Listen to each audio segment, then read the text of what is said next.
It's time for Mac Geek Gab, and listener Jeff brings us our quick tip of the week. He says, this quick tip came to me when I had stopped during a bike ride to take a photo with my phone. I opened up the camera app, and somehow, instead of clicking on the shutter button, I slid my finger from the shutter button to the right, towards where the front rear camera button is on my iPhone.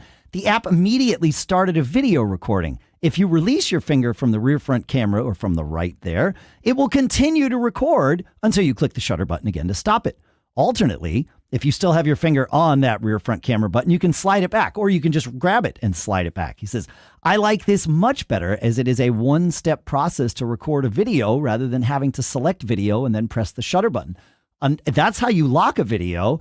The way that you record a quick video is just hold down on the camera shutter button while you are recording. And sure enough, it will, or while you are taking a picture, and it will record a video.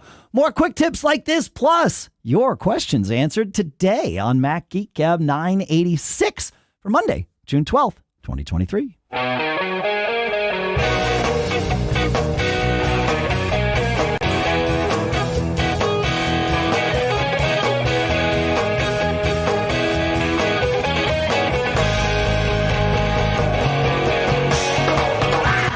Folks, and welcome to Mac Geek Gab, the show where you send in your quick tips like that one, your cool stuff found, your questions. We put them all together into an agenda, so we'll share the first two, and then we will try to answer the latter. We try to answer your questions here. You send them into feedback@macgeekgab.com. We try to answer them. This episode, we will be doing maybe one question, but we have a lot of cool stuff found, as we promised at the end of last week. So we will be digging into that after we do some quick tips here. The goal, of course, being that each and every one of us learns no less than 5 new things every single time we get together. Sponsors for this episode include CleanMyMac X from MacPaw.app/MacGeekGab, where you can go and get 5% off. Notion Projects, where you can go try that for free at notion.com/MacGeekGab. And BBEdit from Barebones Software at barebones.com. We'll talk more in depth about each and every one of those shortly here. For now, here in Durham, New Hampshire, I'm Dave Hamilton. And across town in Lee, New Hampshire, it's Pilot Pete. Good to see you, Dave. It's good to see you too, Pete. Yeah, man. Yep. Here we are. We got a lot of stuff. Let's. We do indeed. I think we should dive in. So I love that first quick tip. So yeah, just to recap, when in camera mode, hold your thumb or your finger. It doesn't matter what you hold on it. You can do it with your nose if you want. Yeah. But hold down on it to record a video for as long as you're holding it, or sort of push and slide to the right, as Jeff mentioned, and it will sort of lock into video recording mode. And as he said, it's a faster way of getting there than simply switching over to video, letting it change modes. You know, there's a little lag there. So yeah, I've always liked that one. James. So great minds. Oh, sorry. No, what's that? I was just saying, so great minds think alike, your nose, but I bet I'm not the only person who has had my hands full or dirty and used my nose to pull up a message on my iWatch. Just absolutely. Oh, yeah. Another quick tip. Yes, I've done that too. Yeah. Yeah, just use your nose. It's fine. Yeah. Or anything else you like. James has another little thing that I suppose you could use your nose for if it's maybe pointy enough. I don't know.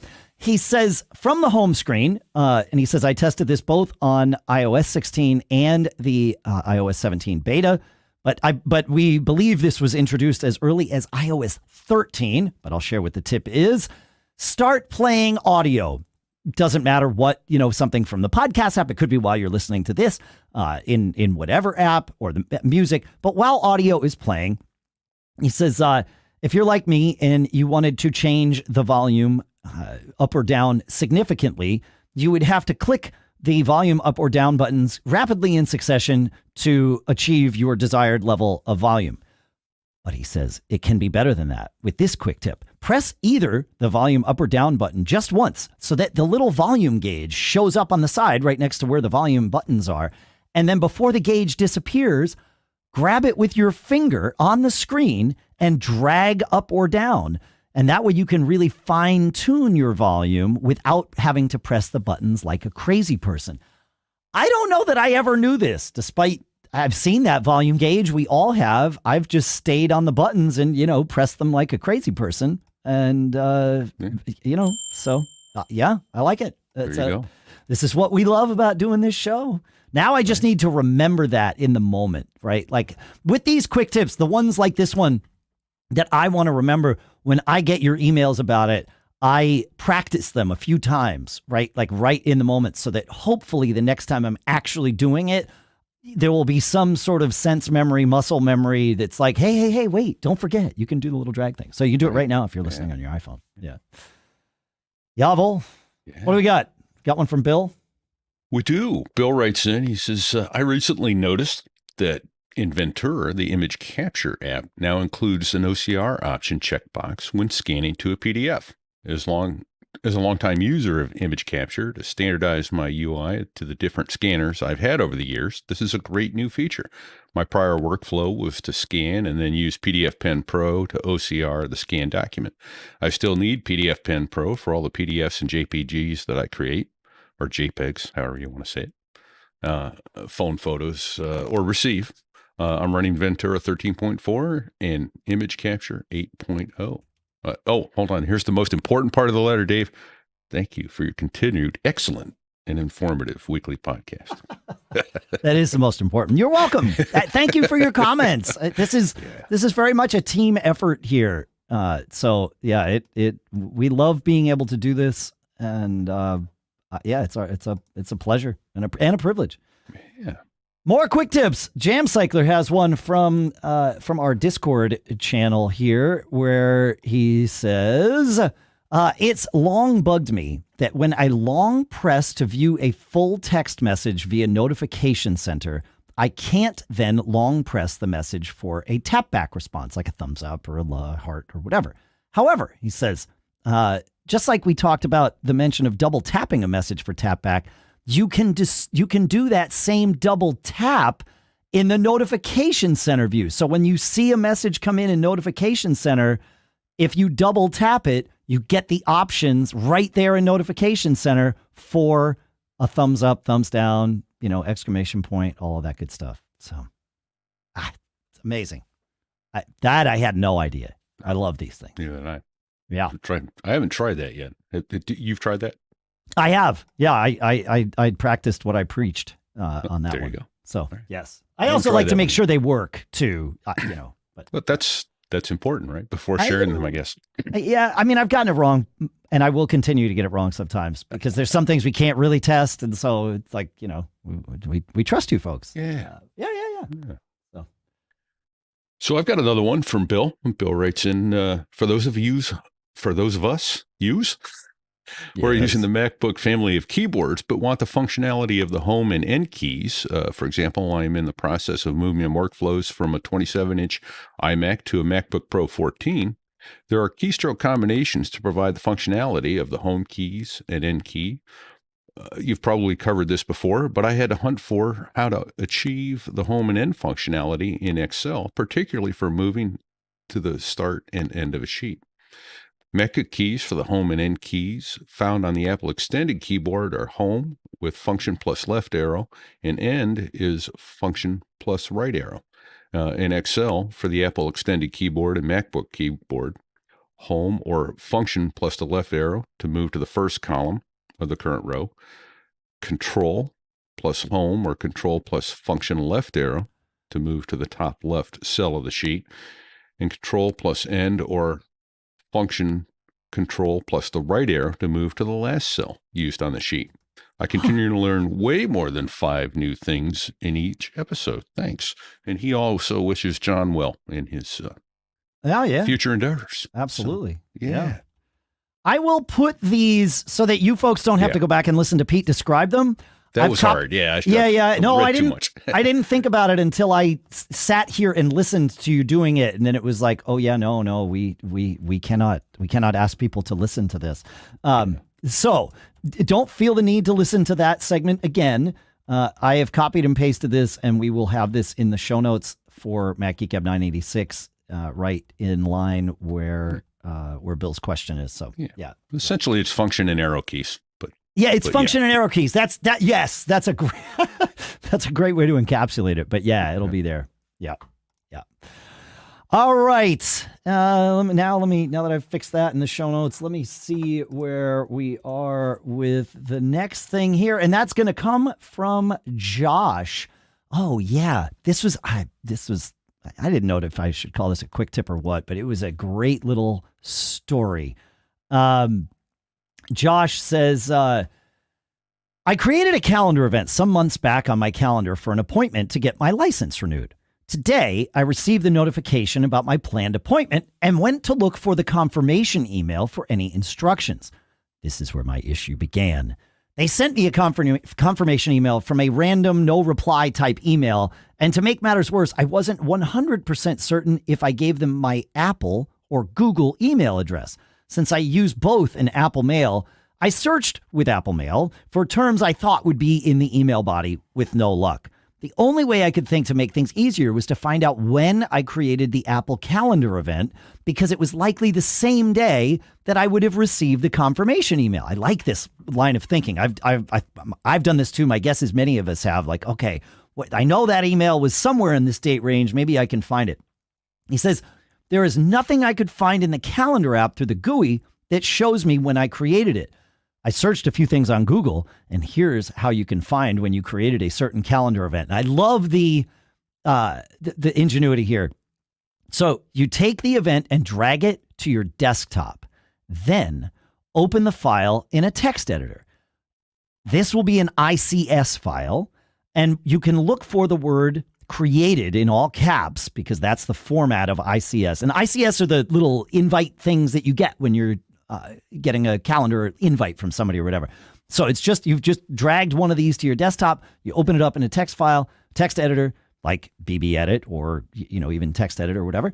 And then you look for the word created. There will be a date next to it. And it's in, year, 4-digit year, 2-digit month, 2-digit date, and then a T after that. And then it will give you the time that you created it too.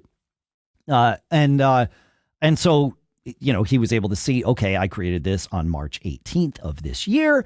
And then he was able to search his email and found the relevant information, which I love this. This is fantastic. Yeah. I will share that BusyCal in its info panel allows you to display lots of information, and you can pick and choose what's in there. One of the things that you can show is the date that you created and the date you modified any calendar event. And I can't tell you how valuable that information can be. It is. So many times I'll look at an event and be like, wait a minute, I don't think that's what I meant to put there. And I get to see, when did I change it? Or if it's a shared calendar, when did someone else change it and who, which is super valuable. So anyway, yeah. I share. Yes. It's what you do. It's what I do. I do it. So yeah. So good stuff. Yeah. Thank you, Josh. To describe that date that Dave talked about, it's 8 digits. So it's now, the date this comes out is the 12th of June. So it's 2023-0612. That's it. Yeah. And then you'll see a timestamp after it. It keeps going. But yeah. Yeah. Hours, minutes, seconds, milliseconds. Hours, minutes, seconds. Yeah. It's hours, minutes, seconds. And then it ends with a Z. And I bet, Pete, you can guess what that Z is for. It might be Zulu or Uniform Time Coordinated. Yeah, UTC. It's UTC time. Is that UTC is the same as Greenwich Mean Time, right, Pete? Yes. Okay. All right. And for whatever reason, the military has 24 of the 26 alphabetical letters for each of the time zones around the world, and that is the Zulu time zone. So when you hear me refer to Zulu, so we are in the Romeo time zone. I knew that UTC was Zulu time, and I was pretty sure that GMT was the same as all that. I had no idea why it was Zulu time. I love it. That's fast. So we're in Eastern time. Eastern is Romeo time. We're in the Romeo time zone. Yeah. And is it always Romeo even when we're in daylight time or not daylight time? Yes. I think so. That's perfect. That's my recollection. Yeah. I have not been on active duty in 28 years. Yeah, so. Fair. Okay, so you do not use you just standardize to Zulu time with your commercial piloting. Yes, that's so people don't show up late or early for their flights. No, I get that. The whole the whole airline scheduling is everything's based on Zulu or UTC. And then, but like so you would fill out what was called a yellow sheet when you would go flying. You would always put, it would say time zone. You just put Romeo because you're flying on the East Coast. If we went out to Yuma to do a heavy weapon stat or something like that, I want to say it was someone correct me, but it was the Oscar no, I don't think they used Oscar because it's too much like a 0. So it was probably the Papa. Oh, yeah. Yeah. Okay. But fascinating. Yeah. Fascinating. Huh. All right.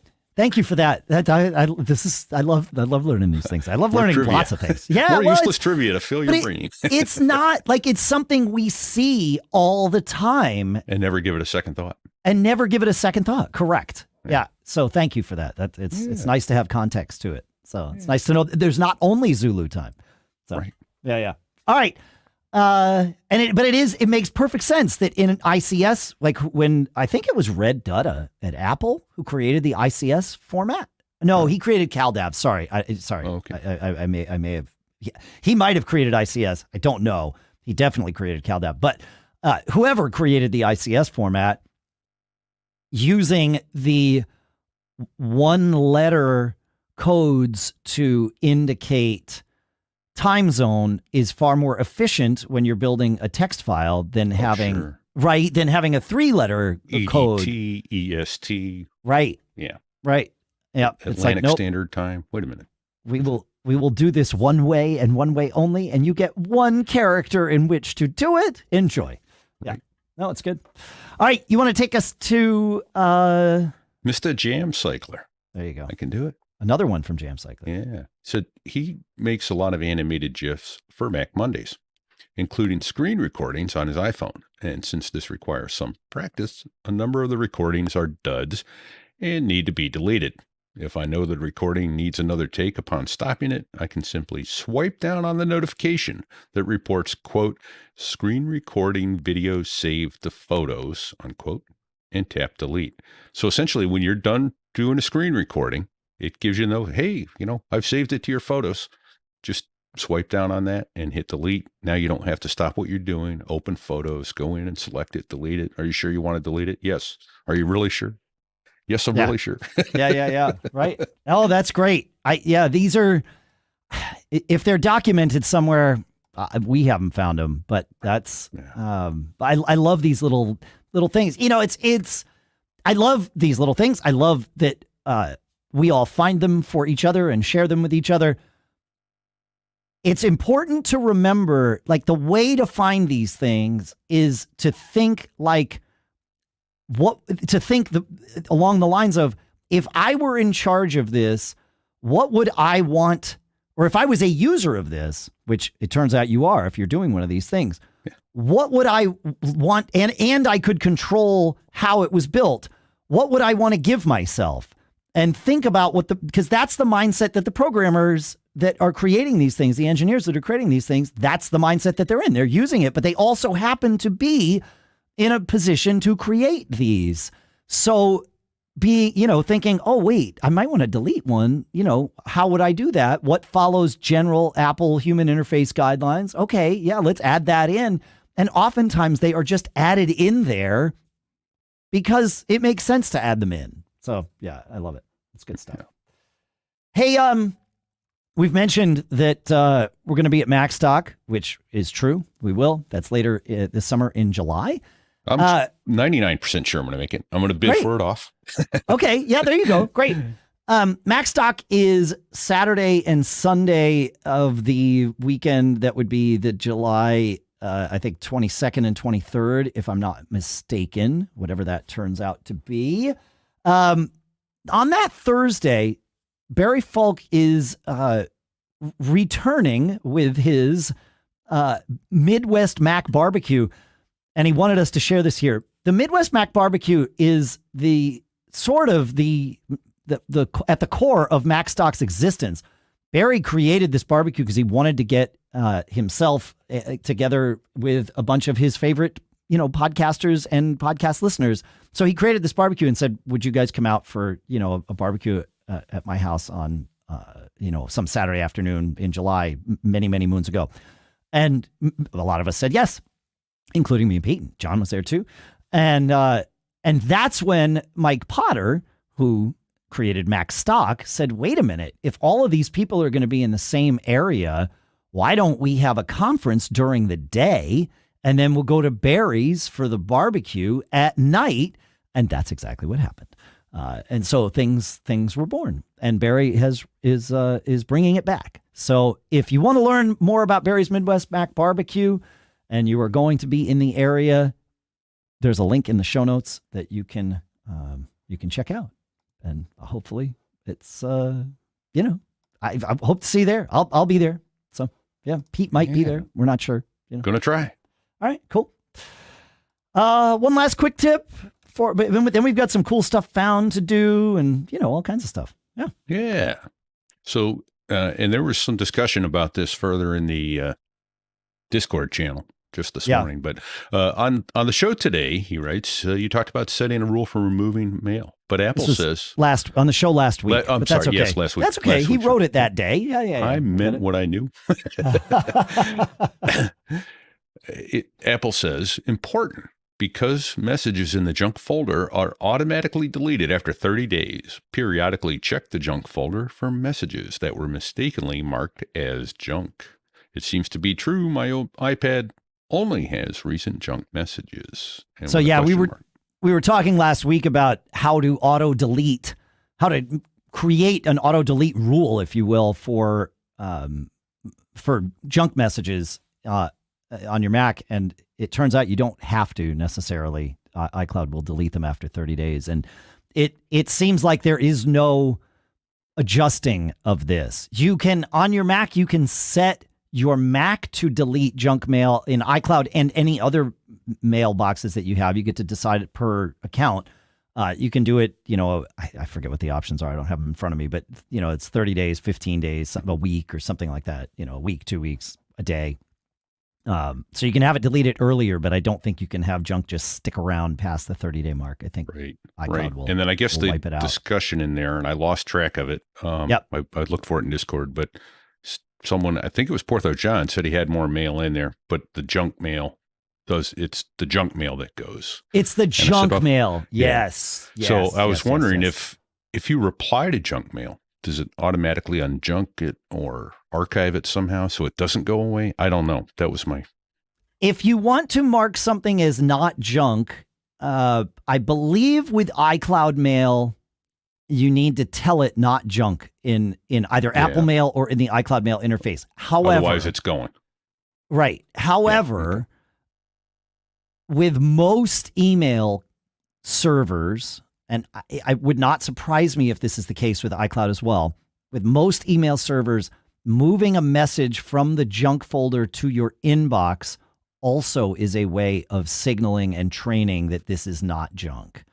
I don't know if that's for certain with iCloud. I don't use iCloud Mail in any real capacity. I mean, obviously I have iCloud Mail accounts, if we all do, but it's just not one that I use. So I can't speak to that for certain, but that is how you do it with Gmail. That's how you do it with Fastmail, or a way of doing it with Gmail and Fastmail. There are other ways you can mark those as well. So yeah. Hey, Dave, all right. Yeah, Pete. I bet we could do some cool stuff found now. Let's do a couple of quick ones and see where we get, and then we'll dig into some that are not going to be so quick. And listener Adrian sent in a note talking about there has been for a long time this Google document called the iOS beta app compatibility chart, and it has been updated for iOS 17. And wow, I looked at this for the first time yesterday, and it had maybe 100 things on it, and now it has almost 800 things on it. Yeah. So people have been busy. It is a link to a Google Sheet. We all only have read-only access. Obviously, there are people who maintain this that are able to write to it. But yeah.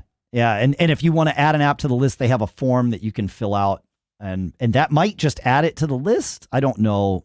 Yeah, it might. Yeah, I don't know.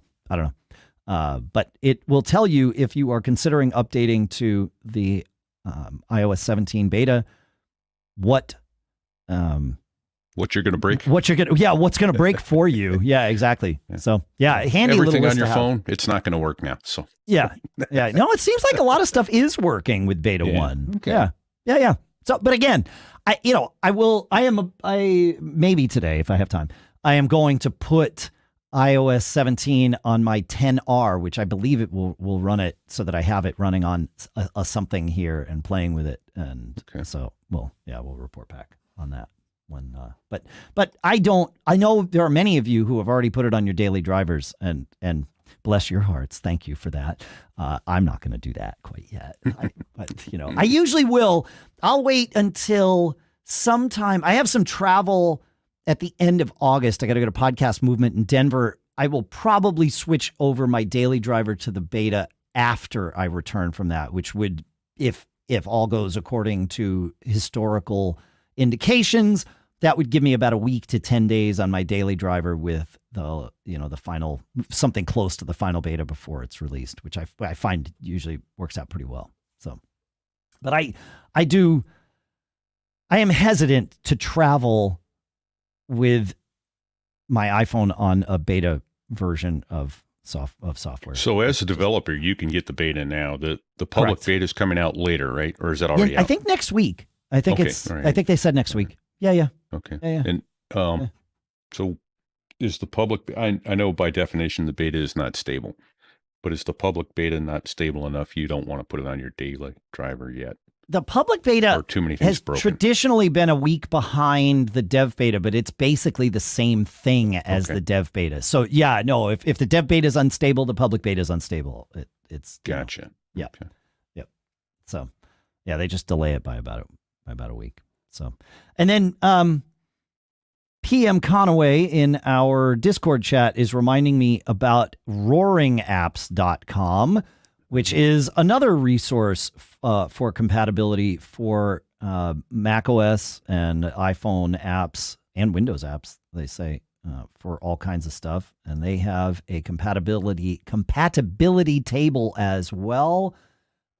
This does not, I'm looking at it to see if they have the new betas. I don't see. Oh yeah, they do. They have macOS 14 on this list. So I'll put that in here too. Yep, they're already up to date. Love it. Well, you mentioned the fact about the Discord. I want to bring up to people, come join us at mgg.com/Discord during the show for live chat, but there's help desk, tips, cool stuff found. Basically, it's a great community with a bunch of people helping each other out. Tech support for free. Yeah. We all help each other. I've gotten as much help as I've given there. It's great. Yeah. So yeah. And then the one other quick thing on there is that normally we are in MGG live chat. This week there's a thread don't dig into that. Nope. I'm going to stop you right there. You're going to confuse everybody.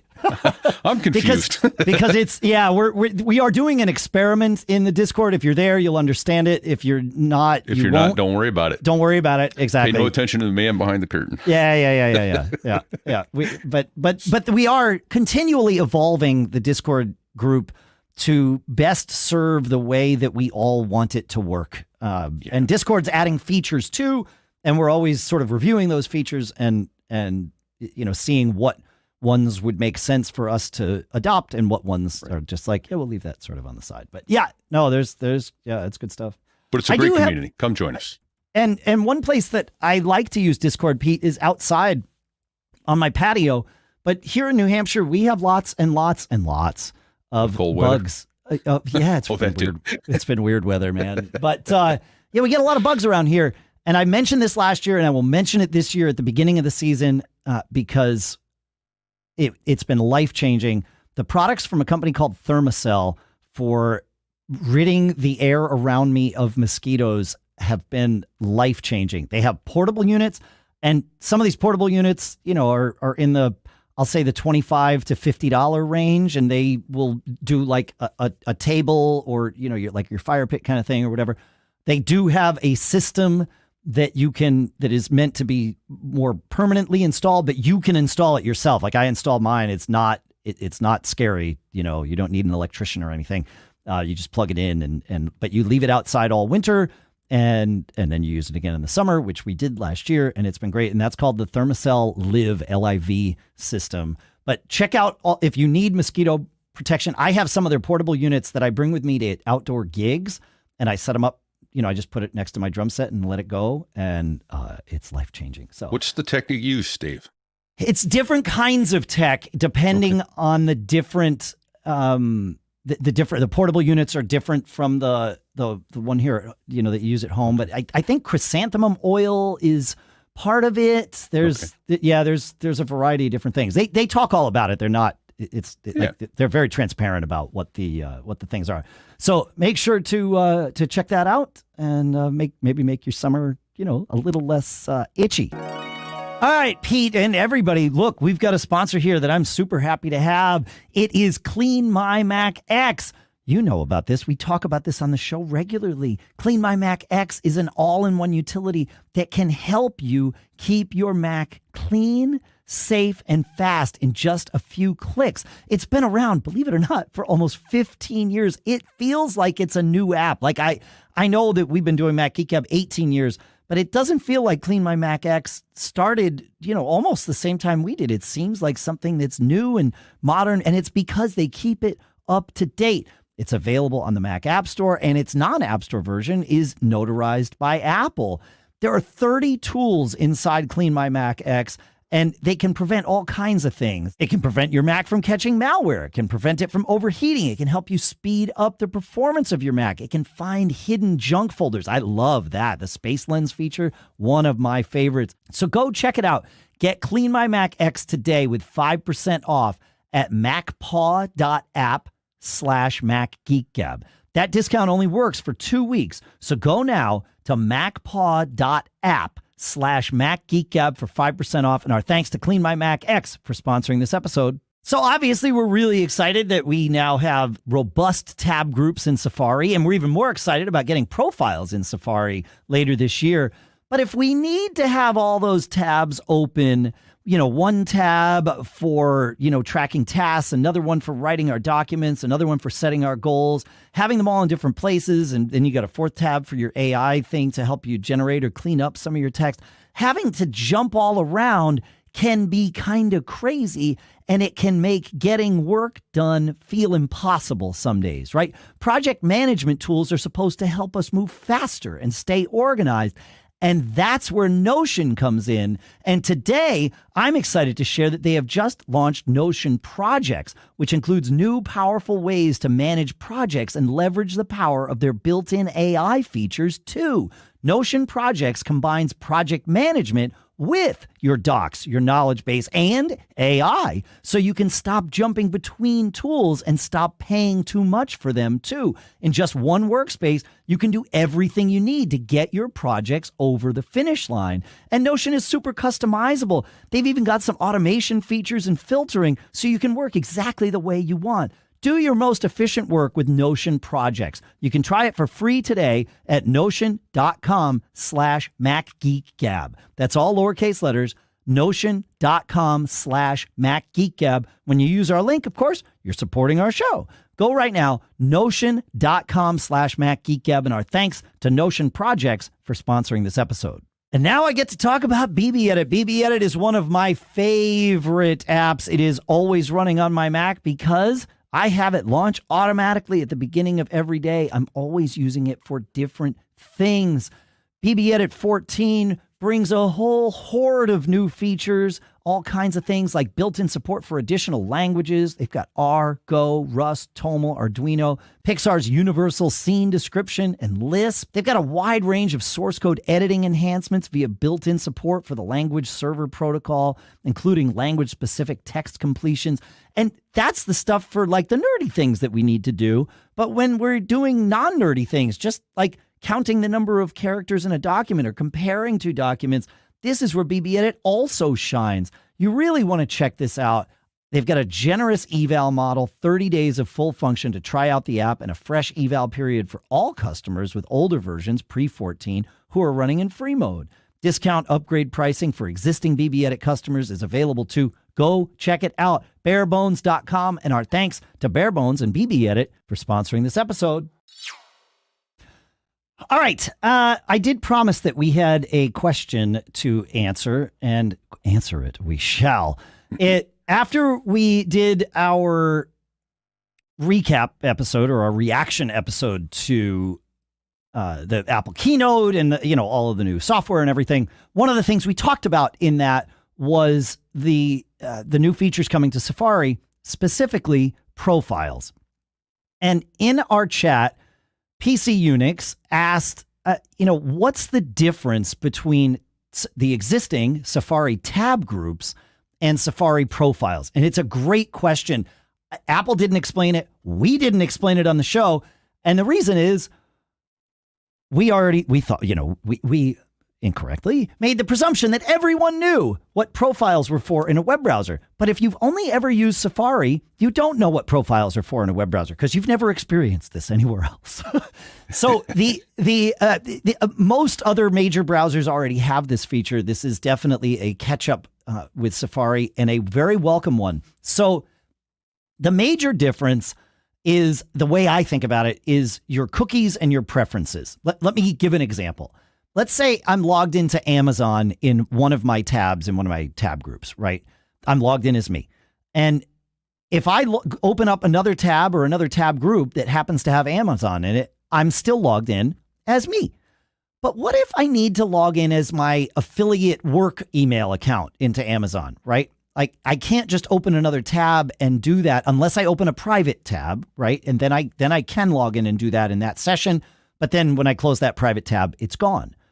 Or I could create a profile to be logged in, one of them as personal, one of them as work. Then I just choose the profile that I want to use, and boom, I'm good to go. I'm logged in as personal in my personal profile, and that never changes unless I log out or it times out my login, expires it or something after, 30 days or whatever. And then I have my work profile that's completely different set of preferences and cookies and all of that stuff. So it's essentially multiple personalities for your web browser in a good way. I hope that makes sense. It does. Okay. Here's why, because it happened to me. We talked about it briefly, but it never even occurred to me that I needed to use profiles. I do two different shows on the same platform, StreamYard. I was having to log out of one to log back into the other. And once you said, hey, just use profiles, you can change profiles and remain logged in on both, on the same platform with both different names. And same thing as Amazon, two different accounts. Right. Same. It's awesome.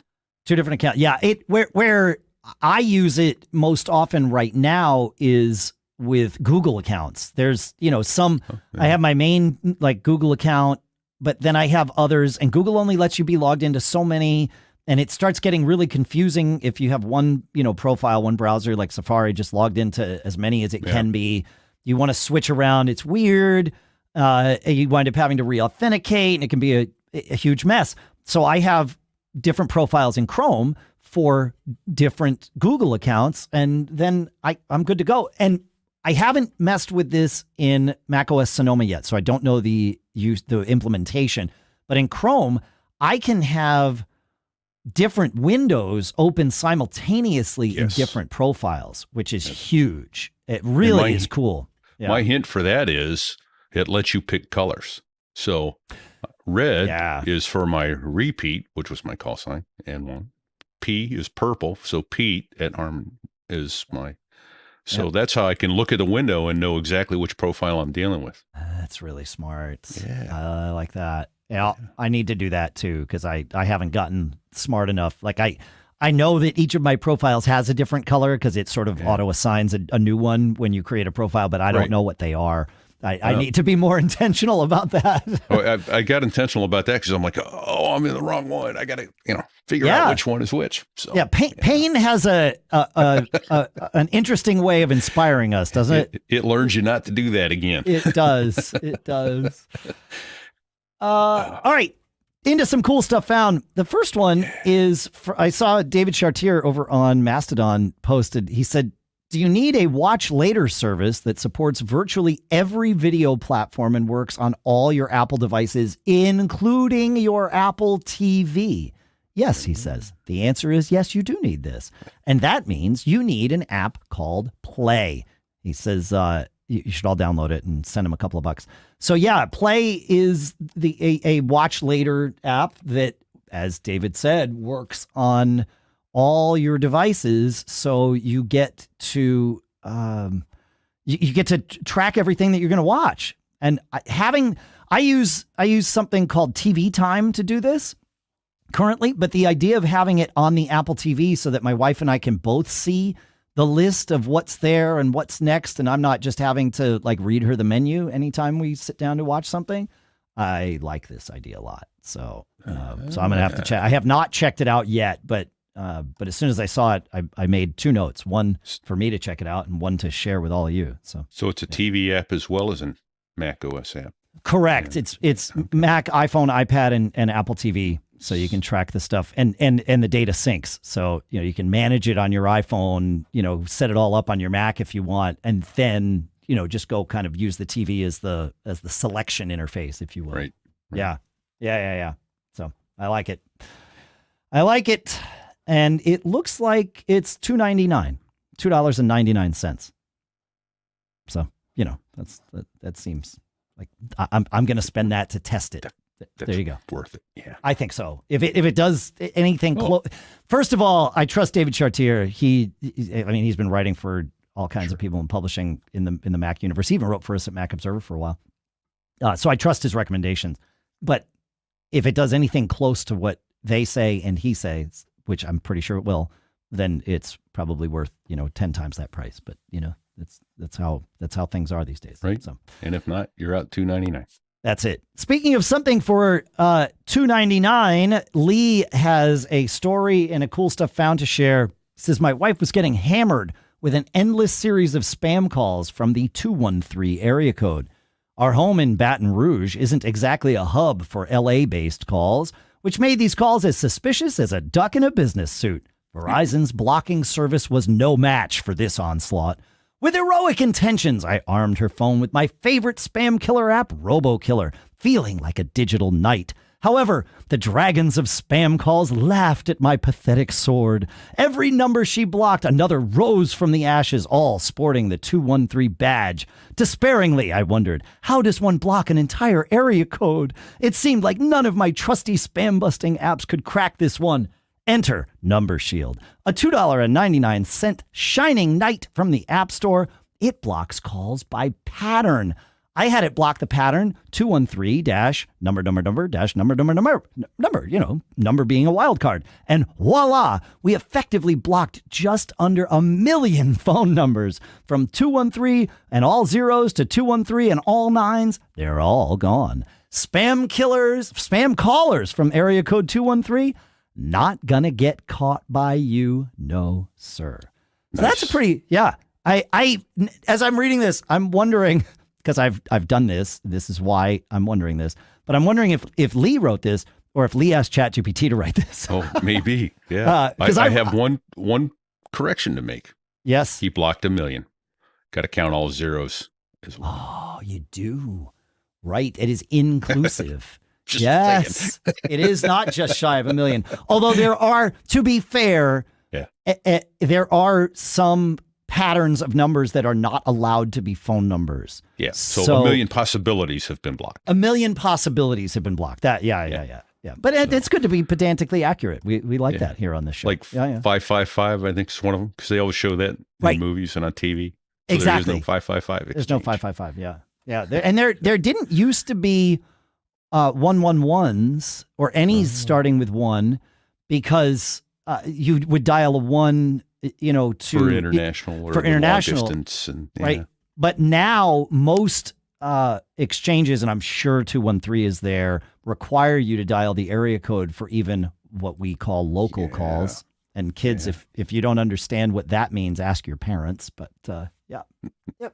That recently hit us in New Hampshire. You used to be able to anything within the 603 area code. You could dial to 7 digits. Not anymore. Not anymore, because we have numbers that start with 1 now. We had to open it up because we were running out. So yeah, it's fascinating, but Goodness. It's how it works. All right, you want to take us to the next one, Pete? Yeah, I've got cool stuff found, and I found it. Well, actually, I didn't. It was actually mentioned on show 940. Patrick in 940. Yeah. Show 940.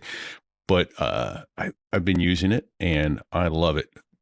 Keyboard Clean Tool from the folks that bring you Better Touch Tool and Better Snap Tool at folivora.ai. That'll be in the show notes. This is cool. It's super lightweight. It pops up a screen. You click on the button. It doesn't really appear to be a button. That's the one criticism I could go, but for free, I'll take it. Sure. Click to start cleaning mode and lock the keyboard. So once you click that, you can touch your keys all day long and nothing will happen. So you can I take a dampened alcohol cloth and I wipe all the sandwich grease and schmutz off my keyboard. And when I'm done with that, I can click the button again because your trackpad and your mouse still work. You can then click the button again to allow it to resume keyboard inputs. But and it works just as well as it advertises, right? Absolutely, it does. And the reason it's important, right, is you don't want to be doing all this input and maybe do something nefarious to your computer without realizing you're doing it, as you're just trying to clean the keys. Absolutely. And in the good old days, you could do that by turning your laptop off and doing that. Yeah. But now, as soon as you touch a key, it turns your laptop on. So yes, that's the problem, right?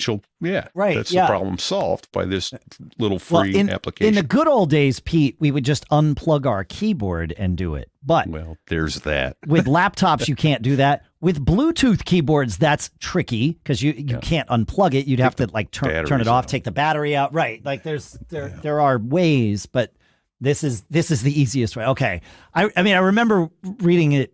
When we mentioned it from Patrick back in 940, and I thought, that's a good idea, but I had not installed it. Now, I really like it. I've used it several times now, and I don't know. I'm a clean freak on my laptop. I like my keyboard to be clean. I like my screen to be pristine.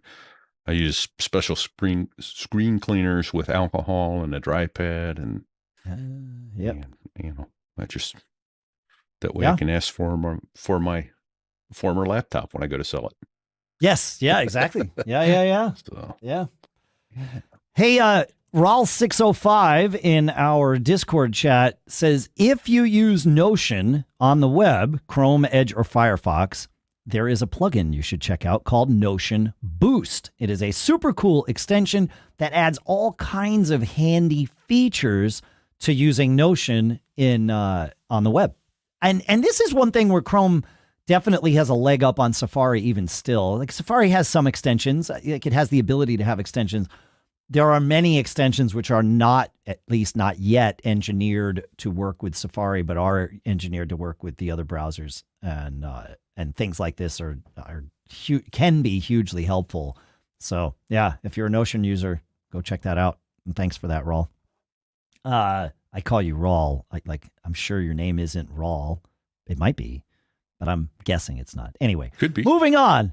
Pete, you got another one for us? I do. Another one to revisit? I like revisiting. It's what I do. It's what I do best. Hey, it's all right. PorthosJon brought it to our attention initially in show 972, and it's called Shottr. SHOTTR. No E. Got it. Yeah. So it's, what do you call it, Dave? It's shareware, but it asks you, and if you don't give it money, you still get all the features, but it just annoys you about every fifth or sixth time. Hey, right, so it's donationware, shareware. Yeah. Donationware. Okay. Yeah. You know what? It's so good. I sent in the $8 to get the license. There you go. So what's it do? I mean, I remember talking about this, but Shottr is a screen capture tool that allows you immediately, as soon as you set your own hotkeys, so you can go in and turn off in system settings the default screen capture hotkeys if you like, or you can set slightly different ones. For instance, Shift Command 2 is how you then get the little crosshairs, drag it across what you want to select, and as soon as you release, it comes up and brings up the editor, and you can select a photo with text underneath it. Let's say it's a button, so an icon, I should say, and you select the icon button and the text underneath it, and then say blur, and it blurs the whole thing, and you then go over, no, just blur the text. It leaves the icon in place, but blurs the text. You can erase any of that, and it automatically pulls in behind smartly pulls in behind the color, so it looks normal, like nothing was there. Here's the coolest feature of it for me. If you have a web page that is long, scrolls way down, but you want to capture the entire thing, you can set up a keystroke so that it will capture the entire scroll. So essentially what you do is you hit that keystroke, you drag your crosshairs across that web browser, and you let go. And it automatically scrolls the browser to the very bottom, or 20,000 pixels, which is what default is. You could set more or less. Sure. Once it's got to the bottom of that web page, it stops scrolling automatically and brings the entire captured web page up and into the editor. This is amazing. I'm watching, and anybody who's seeing the video of this show, we're all watching the sort of their demo video of this. As you're describing these features, we're getting to see them in action. Yeah. Holy cow. Like, okay, I need this. I think we all need this. Yeah. Good stuff. And it's free. Yeah, right. I gave him the $8. I mean, man, the guy has put this much effort into it, and he's got a little survey at the bottom. Hey, which feature do you want me to do next? And I love this. I love this. I love it. So, Pete, I think you are getting bit by the Ventura Core Audio in Chrome bug, because we're getting more and more clickiness from you. So I'm going to ask you to just relaunch Chrome while I tell people about two other cool stuffs found. I'll make it so. See you guys in a minute. We'll see you in a minute, Pete. Yeah. Good old Ventura Audio. Ben shared a different screen capture tool, and I figured this was a perfect time to talk about these that we've kind of had in the queue for a little while. Ben, being JamCycler, says, I went looking for a Mac app for converting screen recording videos to animated GIFs and found Claquette, CLAQUETTE, which includes the ability to record the screen, including system audio. And system audio, it only works in Ventura. Speaking of changes to Core Audio, they have made changes, some of them evidently good, like the sound isolation plugin we talked about a couple of weeks ago. Some of them, well, different. But that's Claquette. So thank you for sharing that, Ben. And then Andrew Woodward has a second one for us for screen captures. And that is called Screenflick. He says it records the screen and audio, either the whole screen or just a set square. And welcome back, Pete. Yeah, and he says Apple is a built-in screen recorder, but uses no audio. That's where this comes in. And he says he uses it for recording video from web pages and live streams.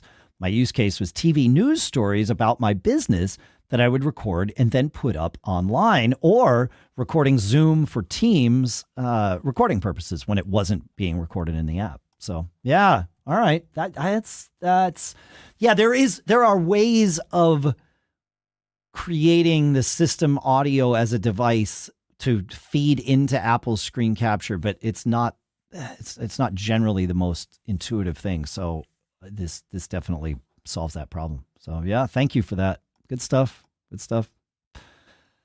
Speaking of audio, how are we doing, Pete? I think I'm back. How am I doing? Click, click, click. I think you're back. We'll see. We'll see how the clickiness is. Yeah. All right. Go. Oh no, I was just going to bring us to the next cool stuff found that I have, which is it was suggested by Jeepster 8675309. It is something I use too. It's called Turbo Boost Switcher. He says, I use it to control the fan noise on my Intel MacBook Air, and I mainly use it when on battery to turn Turbo Boost off. It uses less battery, generates less heat, and less noise. He says, you can get it for free, but I bought Turbo Boost Switcher Pro for $10, after I started using it more often. He says, I believe these settings there are certain settings only available in the Pro version, which is true. You can have it kick on automatically with the Pro version and do some things. I use it here. I'm on that 2019 Intel iMac in the studio. And as soon as Core Audio is like kicked in and video is running, my fans would be loud enough for you to hear while I was talking. Even though the CPUs are not pegged. I mean, even with turbo mode off, my CPUs are maybe at like 20 or 30%. It's not like it's overcooking things. But when video and audio are kicked in, it just turns on turbo boost mode by default. And this lets me turn that off so that my machine does not run into fan mode. So yeah, it's a great piece of software, and it works. Obviously, I'm using it with Monterey. It works with Ventura as well. So don't know about whether or not it yet works in Sonoma, but with the betas. But I'm sure we could check that on the aforementioned lists that we put in the show notes here. Right. Yepper. That's what I got there. You got anything else? Cool stuff found, Pete? I've got plenty that I'm going to happily roll through here. But let's keep going. Yeah, I was looking at the agenda and I've somehow goobered my notes. So there you go. It's Perfect. disappeared from me. So back to you, Dave. Back to me. No, it's totally fine. We've been talking a lot about portable monitors on the show here, and there is a monitor that one can travel with, right? And Apple's Vision Pro might serve that need for some people, or the whole Vision line of products. And I think that's an important way for us to sort of think about this. Is think about the Apple Watch, right? There are many different models of Apple Watch. And they run the gamut of pricing. So I think we will see other models of Apple Vision somethings, but that could be a monitor. But in the interim, while we don't have that option to even try, using a portable monitor when we travel can be really, really handy. Some of them do not stand up all that well, and Rod in the chat suggested the Cabcon tablet stand, which we will put in the show notes. It's $28, and it will obviously hold a tablet, but he says it also holds, like a 15-inch monitor just fine, and it lets you adjust the height and the angle of it and holds it pretty well, but also folds very flat, which is the key for traveling it with us. So $28, and it's yours from Amazon, or at least it's $28 today. They've got them in different colors. It looks like you could pay up to $31 if you want a different color, if you want black or pink. So the pink, what they call the pink tax, is alive and well as well here. So, there you go. Although I'm seeing that there is a 5% coupon on Amazon, at least while we're recording this. So, and I think that's been there for a little while. So thank you for that, Rod. Yeah, good stuff. Yeah. Speaking of cool stuff found, and you're really going to be upset with me when I tell you what this is. Listener Dom shares with us the Anker EverFrost powered cooler. And yes, it is cool. It's not inexpensive, though. I think you could get an Apple Vision Pro for about the same price, but it's a battery powered cooler that will cool up to 42 hours. It's got a 299 watt hour battery. You connect to it with your phone. It's also got solar input. It's got dual zone temperature control. So if you are someone who camps or does all kinds of, those things, this might be something for you. It's interesting. The price was on here when I looked at it, so I didn't put it in the show notes, but I think it was over, I don't know. I think it was over $2,000. Like, I don't think it was cheap. I could be wrong on this. Yeah. No, it's not inexpensive. Giving those away. They are not giving them away. Yeah. Let me see. Where can I buy it? Anchor.com/EverFrost-powered-cooler. Yeah, I know. That's the website I have up, but there's no price on here. At least not that I've found. Not anymore. But yeah, I don't think you're going to get it inexpensively. But they do say that they have a 25% discount. So it's a cool thing. And it's also a cool thing. So, there you go. Oh, I see what you did there. Do you see what I did, Pete? I won't do that again. I have to do it. Yeah. I deserve that. Yeah. No, I don't have the price anywhere. So they've obscured it perhaps for good reason. But still good stuff. BlockTek has found this thing on Kickstarter, and I'm always hesitant to share Kickstarter things, or at least I like to make sure that you might not get what you think you're going to get. Most of them work out all right, but they oftentimes take longer to get than they say. And there's always interesting little things because you're backing a project. You're not just buying a thing. But it's called iFramix, IFRAMIX.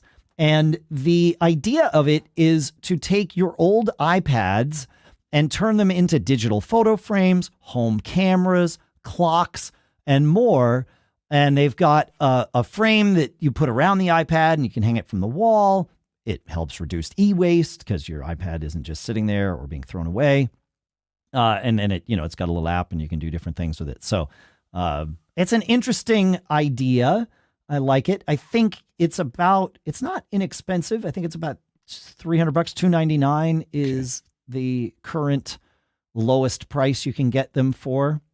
With Kickstarters, they tend to have like a certain amount at a low price and then another set amount at the next price up, and et cetera, and then when it goes up for sale, it'll probably be $4.99 or something like that, but yeah, I like the idea of this.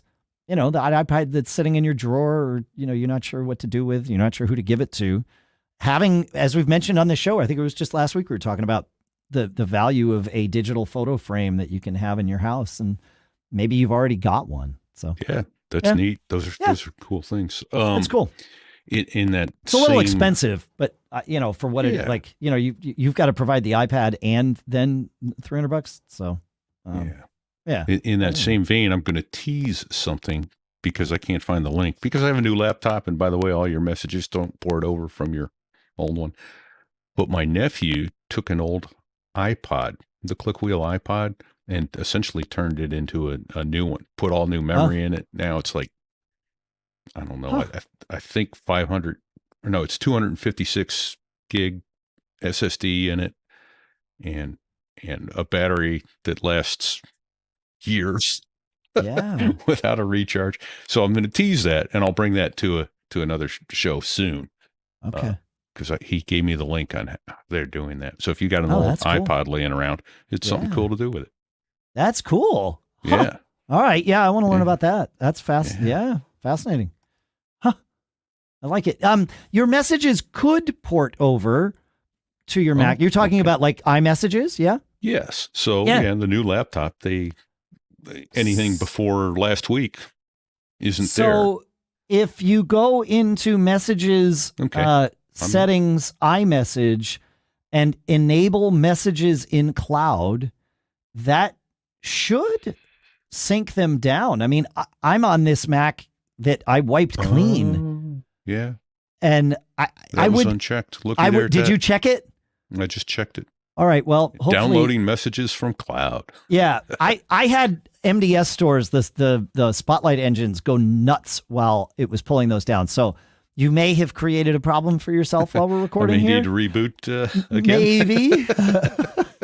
And your sound problem, we're not going to worry about it. It's better, but I think a reboot is probably what's going to fix it. And if that doesn't fix it, you and I'll take this offline and figure it out. But don't bother. It's much better than it had gotten. So I think if we were here for another hour, it would get worse again. But the good news is we're not going to be here for another hour. So sadly, we're not. Yeah. But downloading messages from the cloud,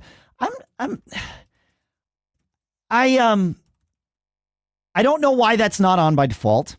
First of all, secondly, I don't know why you can't only store the images from your messages in the cloud. Like you either get to delete images or keep them, but they are then on all your devices, eating up storage times 4 or whatever. You know, so I like Apple has not talked about fixing that. I haven't heard anybody say that they were at some dub session where they said, oh, by the way, you know, this is also fixed in all the new operating systems, you know, because that kind of thing happens. Like, I bet the folks at MacPaw or someone along those lines could come up with a way to.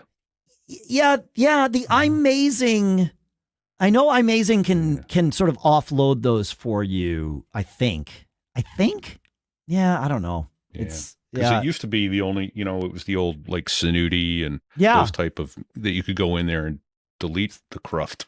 Right. You know, go back and go. Oh, yeah, wait a minute. Somebody that knows, picture was sent to me 5 years ago. That's feedback at macgeekgab.com. If you're offloading the images that you've received or sent in messages and archiving them somewhere that's not just barfing them on all your devices, let us know. Oh yeah, do that at feedback at macgeekgab.com. That's what I said, P. Feedback at macgeekgab.com. Just trying to make sure everyone heard you. PorthosJon in in Discord shared SlackGPT, which is a plugin for Slack, if you're using that in your workplace, that lets you use, you know, the power of generative AI, like a ChatGPT, inside of Slack, so you can, you know, just invoke all of those things right there in Slack for responses and, you know, drafting things and all that good stuff. So thank you for sharing that. I also noticed that the new version, and I haven't messed with this, the new version of Jetpack for WordPress includes some kind of AI generator block, which is interesting because WordPress would be a place that you would perhaps publish things that you had AI help you generate and then you edited.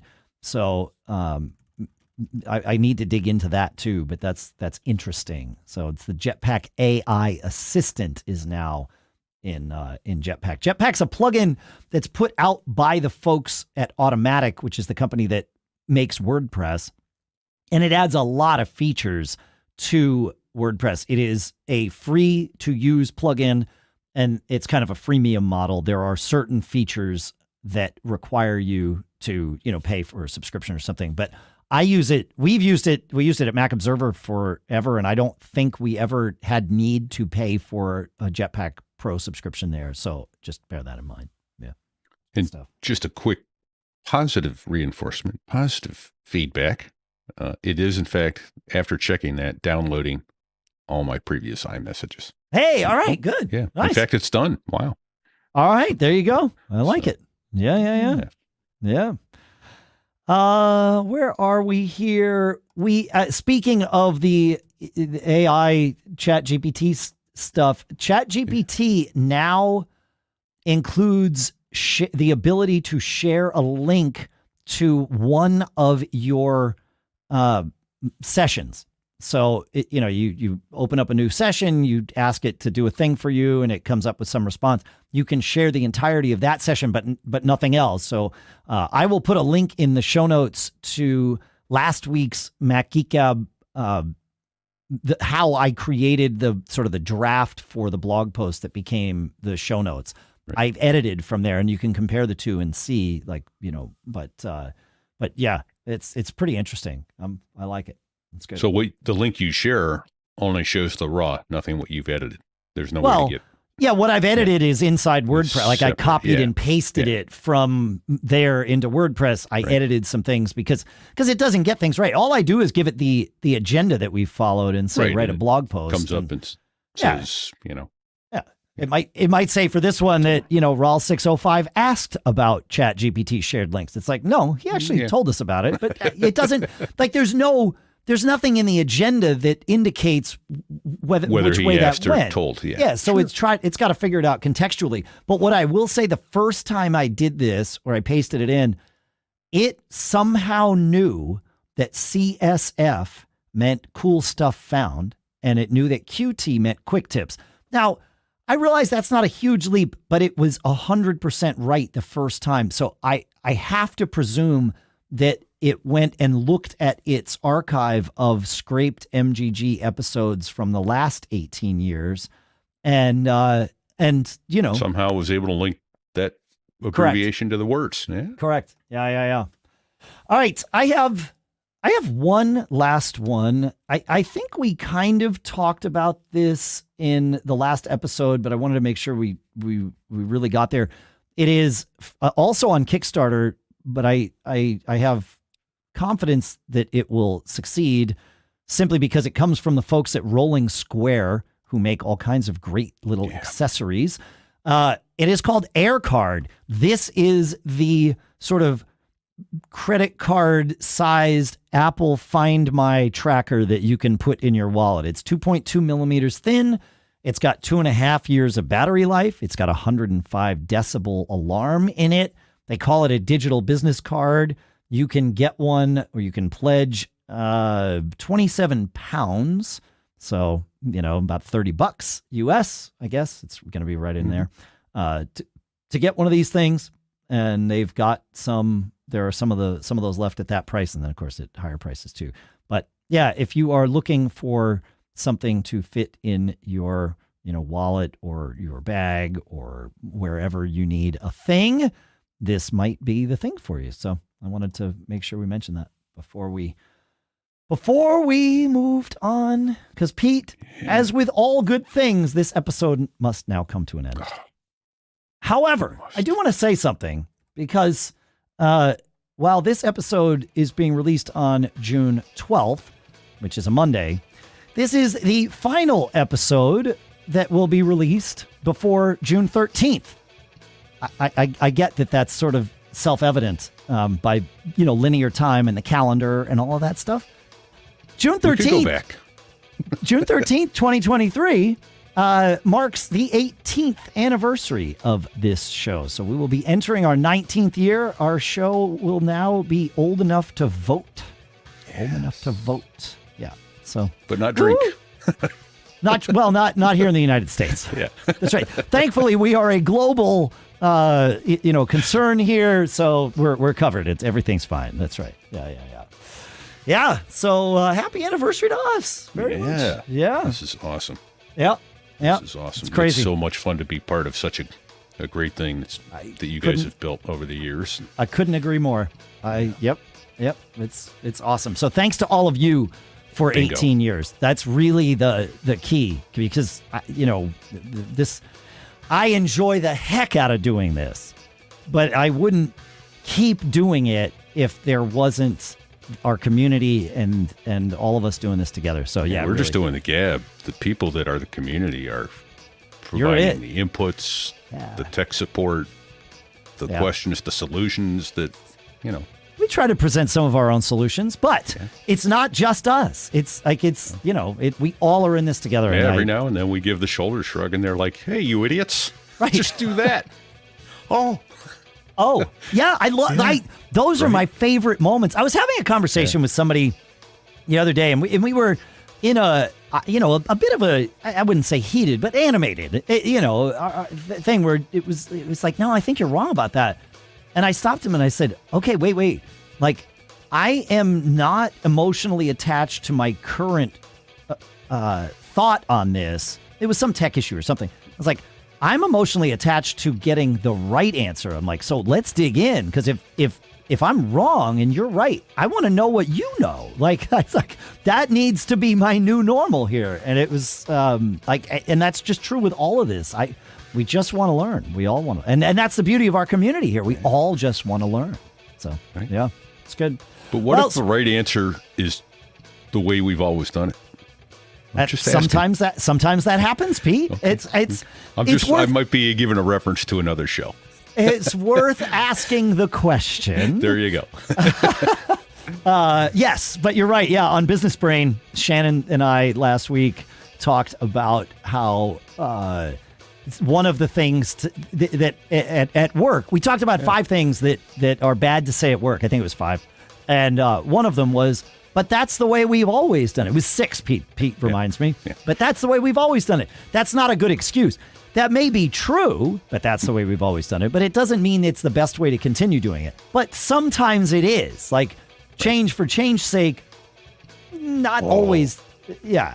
Change for change's sake is bad. Yeah, but it's something us nerds love. Like, when we see new shiny, it's like, oh, I'm going to change to that. And then we hate Ventura. And I dislike Ventura. I don't hate it. I'm trying to remove that. I'm trying to be very particular about when I use that word. No, I like that word is a powerful word. So I dislike many parts of Ventura. I run it on most of my computers though. So there you go. Just because it's too hard to go back. Yeah, because I like the features, Pete. It's okay. like, yeah, it's yeah. I mean, you managed to get the one to go back, but that was like not work. good, dude. Yeah, that was like real work. That was, do as I say, not as I do. Like I did, as I talked about, I rolled this one back, and then I nuked and paved it because it was not good. I don't think I ever got mail to be happy. And there were that's not your mail machine. So. Right. But there were a couple other things that were just, it was all Apple apps had problems. Every third-party app was totally fine. And it wasn't all Apple apps, but any of the apps that had problems were Apple apps, which makes sense because they, upgrade with the OS, whereas, third-party apps are like, yeah, well, we have to sort of be OS independent to a degree. Otherwise, we're out. So, all right. That's what we got. So, yeah, we got Business Brain. I do Gig Gab as well. And then Pete does his aviation podcast. So there I was. So we'll put links to those in the show notes for you to enjoy.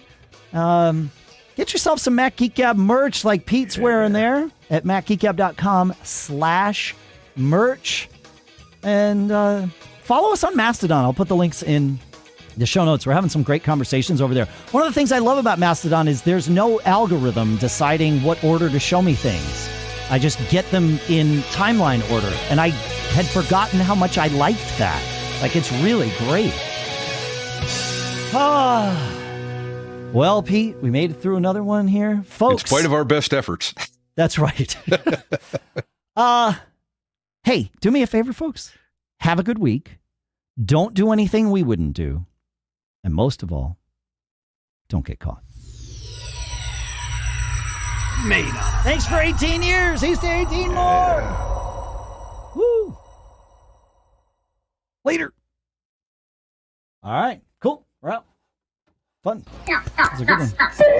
18 more. I'll be almost 80. Yeah, I know. I don't know. I don't know if we'll actually do 18. Could be doing more. it. We'll see. Who knows? I mean, who knows? The Mac Geezer Gab. Yeah. At what point do we have to start? I don't want to answer to that question because it might be a date in the past. Yeah. Yeah. Now. Yeah. That's right. Yeah. Yeah. I don't want an answer to that. Yeah. Fun. That was good.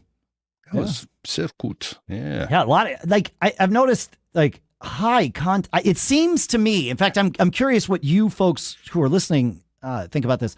It seems to me like this episode, and even 985 with the recap one, that's like sort of off the rails, but seems to me like higher content density the last couple of weeks. What I notice is that we get to where I think we're finished with the agenda, just my natural sense of that, and I look at the timer and we're at like 45 minutes. Yeah. And it's like, oh, whoa, okay, we got another 30 minutes to go.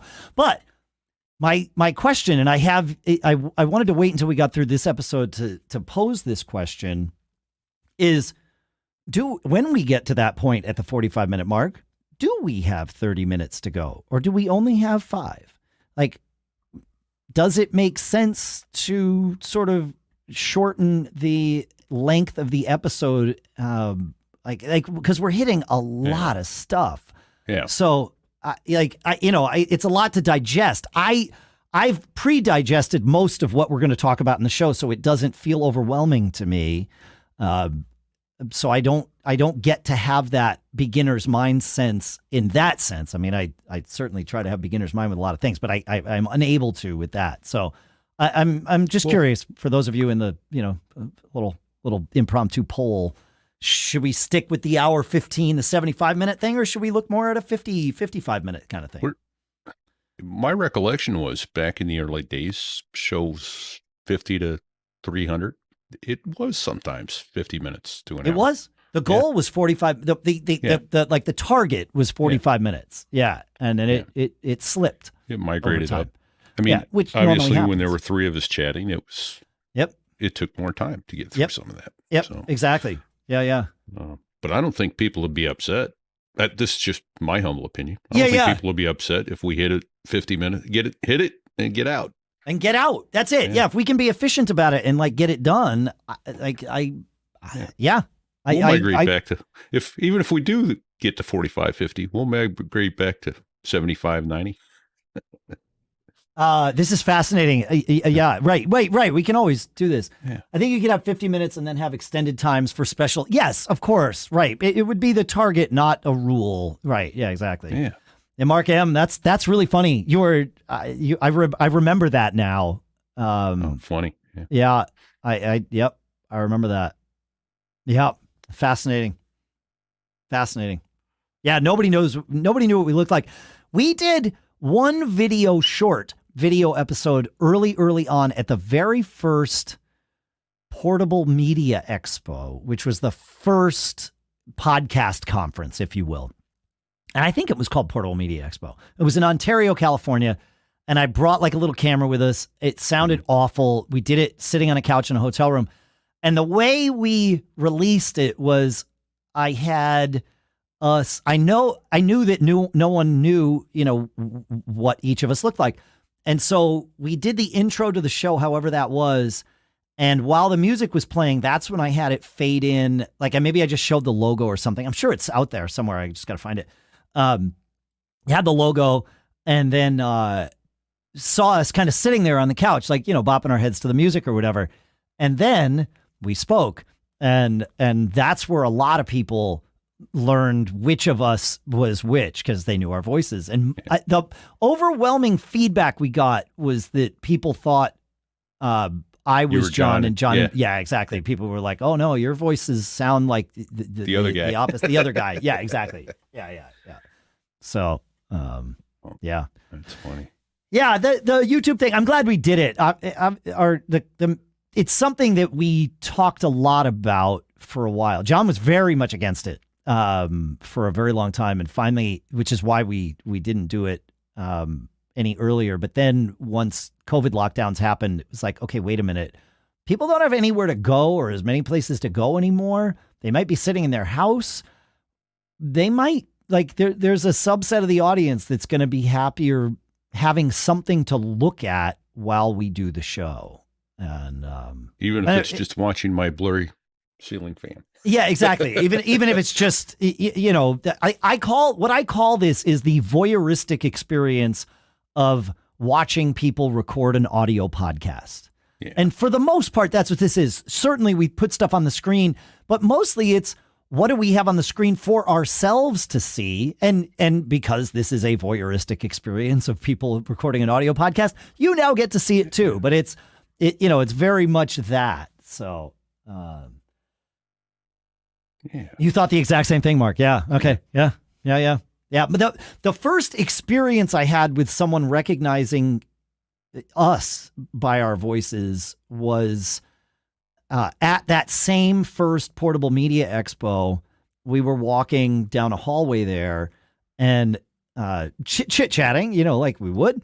And this guy behind us, several paces, 5 or 6 paces, sort of called out. And he's like, "Hey, is that Dave and John from Mac Geek Gab?" And we turned around. We're like, "Yeah."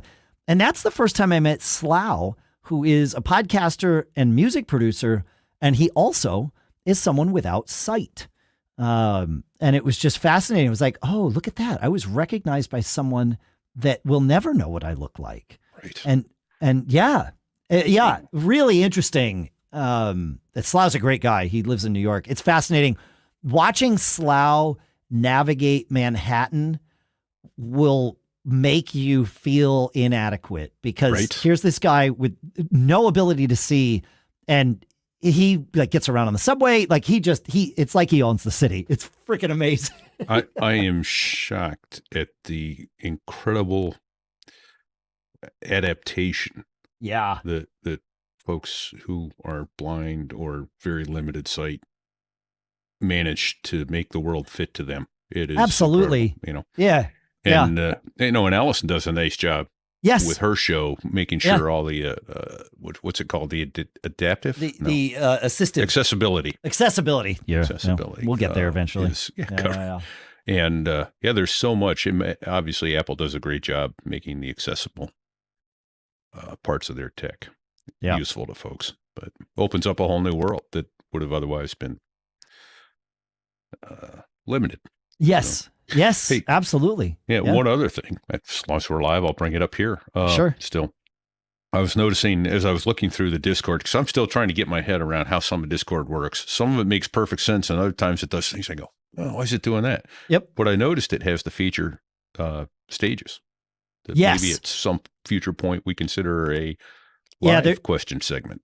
There was, I think it was Rod in the chat and I earlier this week in a different thread. We're talking about stages. I guess Leo for Twit used one during the Apple keynote where he essentially restreamed the Apple keynote live and would occasionally offer his own commentary and then would bring people in from, on stage, if you will, to chat with him about it. And it was an interesting use of it. And then, of course, once the keynote was over, then they had an actual discussion, because otherwise you want to watch what Apple's saying. So it's like watching Monday Night Football with Peyton and Eli, huh? Oh my gosh. Have you looked at that yet? It's terrible. I can't do it. Like some days it's great and some days it's terrible. Yeah. It's just terrible. It depends who they have on. It depends who they have on. Yeah, they had Barkley on. He was a scream. Okay. And you didn't care that you weren't watching the Right. That's you need to accept it's like Mystery Science Theater for football is essentially what it comes. Bingo. That's a great description. So it's like if you don't care about the game and you simply want to be entertained and those guys are entertaining to you, then perfect. Yeah. Oh, I get it. Every now and then they put in some analysis that like, oh, he's watching this in the backfield. You're like, oh, okay. Well, that's the part that I found frustrating is you've got these two guys who are, played at the top of the game. Literally, right? They have Super Bowl rings. Correct. And they're brothers, right? So they have a rapport that goes deeper than most people would have. Yep. And they see things in the game that most virtually of us no one else sees. Yeah. Right. And so not here, like when they get far off on their tangents, it's like, no, guys, I actually kind of wanted to hear I wanted to hear you announce the game. Yeah, what do you think about that defensive coverage that they're showing? Right. Yeah. Like that makes it interesting to me. I feel the same way. I know a lot of people dislike Tony Romo as an announcer. He is absolutely currently my favorite announcer because of that. He will say, oh, well, here's what's happening here. And it's like, dude, you glanced at the screen, at the field for half a second and you knew everything. And then you watch it unfold like he was the one who called the play. As he said it would. Yeah. So and it's like, my statement to that is if he could have only read defenses like that when he was playing the game.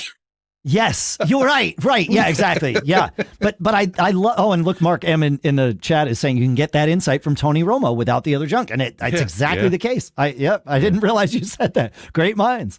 But yeah, I love watching games that he calls, even if I don't care about the teams, because it's just fascinating. It's, it's watching someone who is an expert nerd out about the thing they are an expert of. And that's one of my favorite things to do when, I've always said when interviewing somebody for a job, I love to take them out to eat and watch how they interact with wait staff, right? Because there's a segment of the population that believes you don't need to say please and thank you to wait staff because they're just doing their jobs. And I do not like to alienate anyone, but I will tell you, if you are part of that portion of the population, you are incorrect. It might be a good idea to choose to learn something about this. I also can tell you definitively, I will not hire you if you act that way. And also, if I did not pick up on that during the hiring process and I see it happen enough in a pattern, I will fire you for doing that, despite being good at your job. And these things have happened. But during COVID, I could not do that. And, we were hiring remotely and this, that, and the other. So one thing we stumbled onto, which I will now use, whether I'm doing it in person or remotely, is, we asked people, tell me something that we're nerds here. We're geeks. I think all of us humans are geeks about something. what are you a geek about? And then I shut my mouth and let them talk. And if they can only go 2 minutes, it's not going to work out. Like, I don't need to be interested in the subject that you're a nerd about. It doesn't matter. I want to see if you can get like excited and engaged and talk about this thing. And if you can't, like, we're nerds here, that's not going to work. Yeah. So, like, this is not a negative on your personality. It's just a bad fit, Right. But yeah, nerd it out. So that's how Mike Rowe got hired at QVC.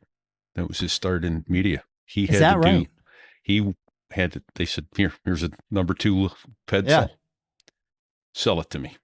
He said he talked for better than 5 minutes about how it's great, how it could write a great novel, how it could on and on.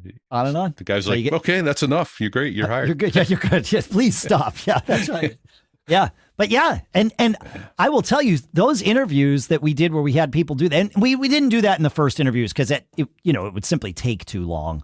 But we did it in like with the final 4 or 5 people for a position, and those are some of my favorite conversations I ever had. And some of those went on for like an hour, which was great. Like, it's like, okay, like now we can hang. Now we can hang at the water cooler. Like this is important. If you're going to work on a team with people, you got to be able to hang. So, yepper. All right. Well, I guess it's time to publish the show now. Yeah. Now I got to do the work. Yepper. All right. Thanks for hanging out with us, folks. This is good. It's great the way it is, Martin Brooks says. Okay. All right. I will, I have, of course, I realize full and well that I asked the question, would you like a shorter show during the post show of a 75-minute episode? So anyone who would like a shorter show so much that they won't watch this long is not here to answer. Right. They've already left. They've already left. You don't get the vote. You left. Right. So the first time I asked this years ago, I did it like in the outro of the episode, and everybody that answers was like, no, keep it the length that it is. And I was like, wait a minute. I'm not a professional survey taker. I did that wrong. Put a poll up on Twitter. I will. Maybe. Yeah. Yeah. Yeah. Or put a poll in Discord too. Like, Yeah. See, I don't know how to do that. I know how to do one on Twitter. I don't know how to. I'll figure out how to do it in Discord. I'm not scared like that. I'll screw it up a couple times and then it'll be good. So, yep. I just know that my son has been trying to mess with Discord bots and make them work. Yeah. We wanted to do one for my show, and I'm like, yeah. I don't know, buddy. Yeah. At least he's interested, so that's good. That's good. Yep. Yeah. All right. Thanks for hanging out with us, folks. This was fun. I'm going to turn off the audio streams first, as I usually do. So thanks to all of you on the audio. Later. And now, when it comes time for the video. So long, everyone. Later. See you next week.